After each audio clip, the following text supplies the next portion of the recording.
జాతిపై జరిగిన దాడిగా నేను భావిస్తా ఉన్నాం. ఏ రోజైతే విజయవాడ నడిబొడ్డులో 206 అడుగుల అంబేద్కర్ గారి విగ్రహాన్ని ఏనాడైతే ప్రతిష్ఠించారో, ఈ జాతికి అంకితం చేశారో, ఆనాటి నుంచి కూడా ఒక వర్గం జగన్మోహన్ రెడ్డి గారి మీద అక్కసుతో ఇలాంటి కార్యక్రమాలకి పాల్పడేందుకు ప్రయత్నం చేస్తూనే ఉంది. అదే తెలుగుదేశం పార్టీ గతంలో కూడా ఒకసారి ఆలోచన చేస్తే జగన్మోహన్ రెడ్డి గారి మీద అక్రమ కేసులు పెట్టి 16 నెలలు జైల్లో పెట్టించిన సందర్భంలో వీళ్ల తెలుగుదేశం పార్టీ నాయకులు ఉన్నారు.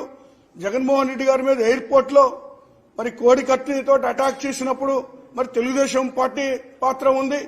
మరి ఈ రోజు కూడా తెలుగుదేశం పార్టీ నాయకుల యొక్క ప్రోద్బలంతో తెలుగుదేశం పార్టీ యొక్క ముఖ్యమైనటువంటి అధినేత చంద్రబాబు నాయుడు గారే రాళ్ల దాడులు చేయాలి అని ఉసిగొల్పినటువంటి పరిస్థితుల్లో ఆ విధంగా ఉసిగొల్పి వాళ్ల కార్యకర్తల్ని, వాళ్ళ నాయకుల్ని మరి దాడులకి పూనుకున్నటువంటిది దురదృష్టకరమైన విషయం.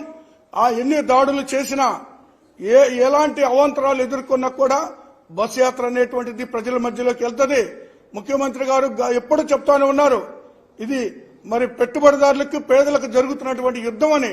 ఈ యొక్క సంఘటన ద్వారా మరి నిజంగానే అది పేదలకి పెట్టుబడిదారులకు జరుగుతున్నటువంటి యుద్ధంగానే భావించాల్సిన అవసరం ఉంది.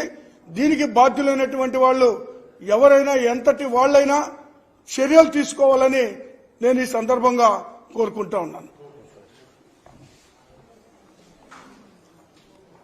నా పేరు కొమ్మూరి కనకారావు, మాదిగ కార్పొరేషన్ చైర్మన్ని.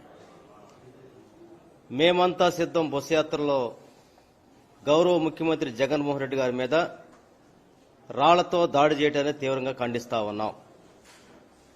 యావత్ సమాజం మొత్తం కూడా దిగ్భ్రాంతి చెందే విధంగా ఈరోజు జగన్మోహన్ రెడ్డి గారికి వస్తున్నటువంటి ప్రజాబలాన్ని తట్టుకోలేక దింపుడు కళ్ళం వాస్తున్నటువంటి చంద్రబాబు నాయుడు ప్రేరేపించిన చర్యగా మేము భావిస్తా ఉన్నాం. ఈ విషయంలో నిన్న తాడికొండలో గాని అంతకుముందు సభల్లో గాని చంద్రబాబు మాట్లాడినటువంటి మాటల్ని క్రైటీరియాగా తీసుకొని ఇది ఖచ్చితంగా చంద్రబాబు నాయుడు ప్రేరేపించిన చర్యగా మేము భావిస్తా ఉన్నాం. నిన్న జగన్మోహన్ రెడ్డి గారి మీద, మరి ముఖ్యంగా ఆయనతో ఉన్నటువంటి మరి వెల్లంపల్లి సీను గారు మీద జరిగినటువంటి దాడిలో ప్రథమ ముద్దాయిగా చంద్రబాబు నాయుడు చేర్చాలని మేము డిమాండ్ చేస్తా ఉన్నాం. అదే క్రమంలో అచ్చెన్నాయుడు గారు ఒక మాట మాట్లాడాడు, ఇది ఎలక్షన్ ట్రెండ్ అని చెప్పేసి అంటా ఉన్నాడు. మేము అడుగుతా ఉన్నాం, ఈ సందర్భంగా మేము అడుగుతా ఉన్నాం, 2003లో అలిపిరిలో చంద్రబాబు నాయుడు మీద కారు బాంబు జరిగినప్పుడు అది కూడా ఎన్నికల స్టంట్ అడుగుతా ఉన్నాం.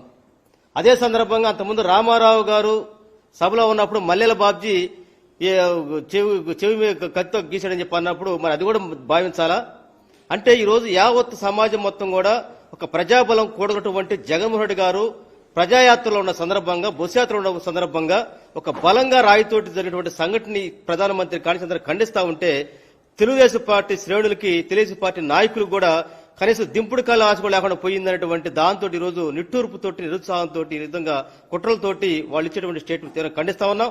ఏది ఏమైనా సరే జగన్మోహన్ రెడ్డి గారి మీద జరిగినటువంటి దాడిని తీవ్రంగా ఖండిస్తూ, అదే క్రమంలో జగన్మోహన్ రెడ్డి గారి మీద దాడినటువంటి వారు ఎంతటి వారైనా సరే తగిన చర్యలు తీసుకోవాలని చెప్పేసి, మరి ముఖ్యంగా ఈ సంఘటనను ప్రేరేపించడానికి చంద్రబాబు నాయుడు గారే కారణం అని చెప్పేసి గత స్టేట్మెంట్ ఆధారంగా వారిని A1 ముద్దాగా చేర్చి అతన్ని చట్టపరమైన చర్యలు తీసుకొని